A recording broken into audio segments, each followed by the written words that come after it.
Olá, eu quero te convidar mais essa noite para meditar comigo à luz de mais um salmo, e o meu grande desejo é que nós tenhamos o nosso coração e a nossa alma disponíveis para que o Espírito Santo produza em nós aquilo que, mediante essa leitura, ele tem o poder para produzir.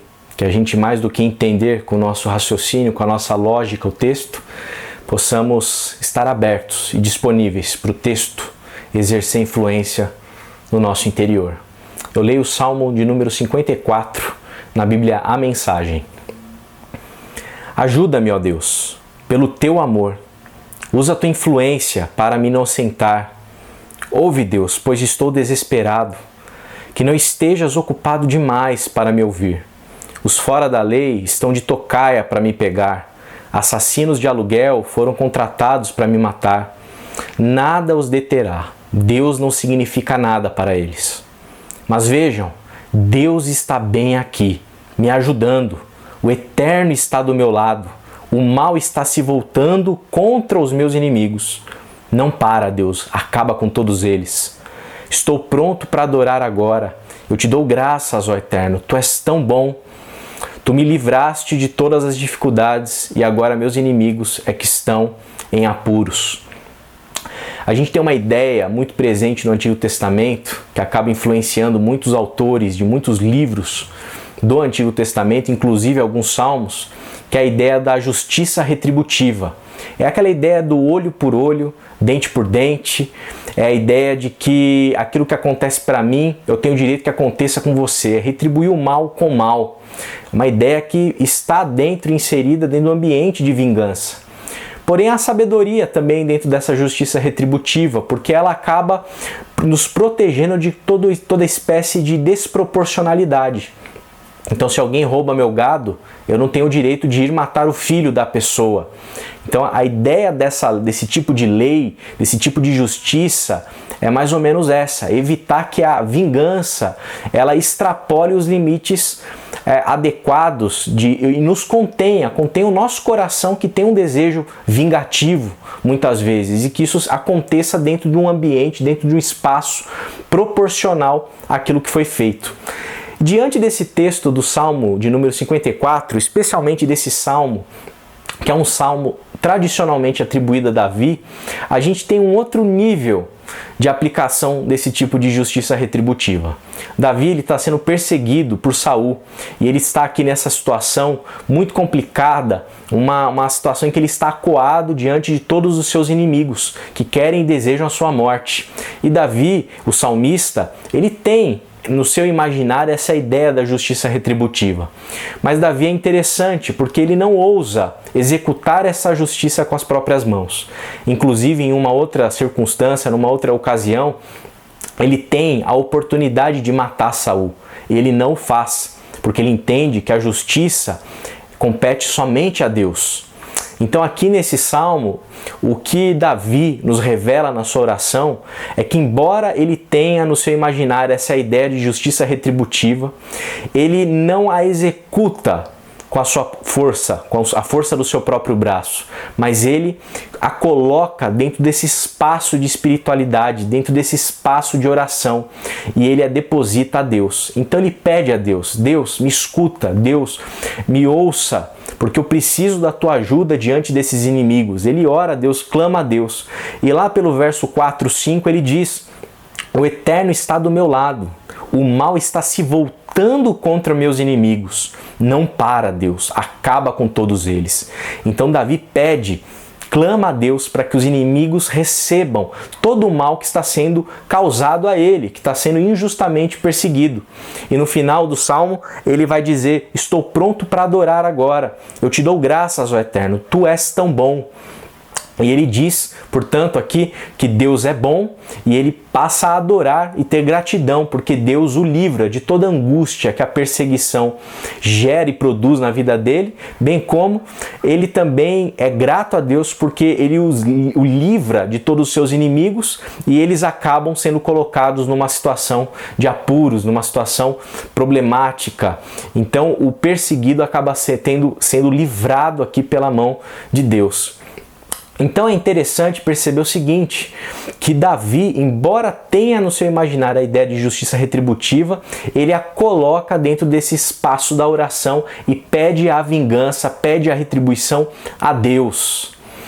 Entretanto, quando a gente olha para o Novo Testamento e a gente vê o ensino de Jesus Cristo, especialmente no Sermão da Montanha, a gente aprende uma outra coisa, uma outra lição, um outro passo em relação a como a gente deve lidar com essa questão da justiça retributiva.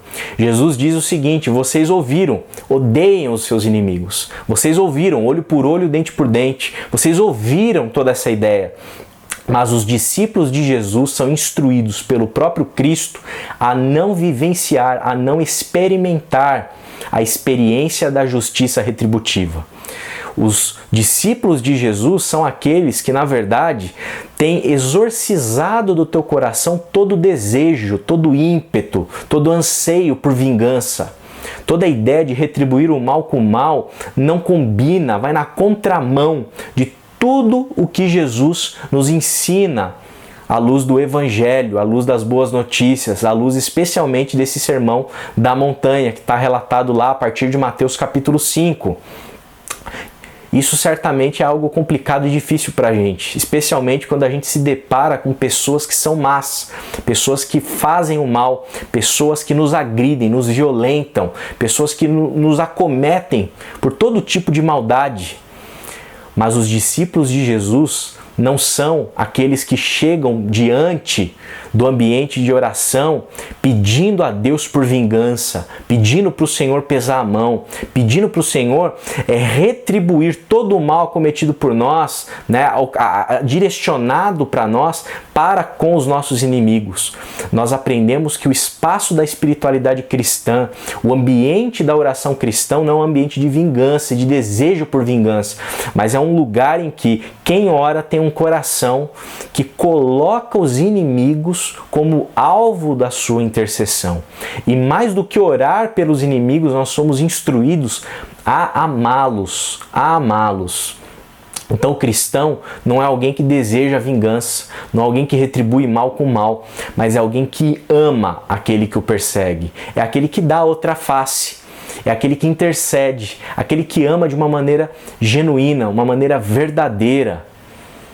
Que esse seja o meu coração, que esse seja o seu coração, que nós jamais experimentemos a experiência da justiça retributiva dentro da nossa espiritualidade, que a gente não deixe que nem mesmo de maneira oculta, dentro do nosso coração, da nossa alma, haja talvez com uma espécie de aparência de piedade, na verdade um desejo por vingança, um desejo por retribuir mal com mal. Quando o mal nos atingir, que a gente não retribua com o mal, pelo contrário, que a gente se coloque diante do Senhor, que a gente se coloque diante do Pai, que a gente ore por esse que nos ataca, que a gente ore por esse que nos violente, que a gente não seja induzido a cair nessa cilada de deixar a nossa alma ser corroída por todo tipo de desejo vingativo. Não é assim que os filhos da luz devem ser. Não é assim que os filhos da luz trabalham. A gente não trabalha retribuindo o mal com o mal, mas a gente age no mundo retribuindo o mal que a gente recebe com bem. Que assim seja comigo, que assim seja com você, e eu te convido a orar nesse momento.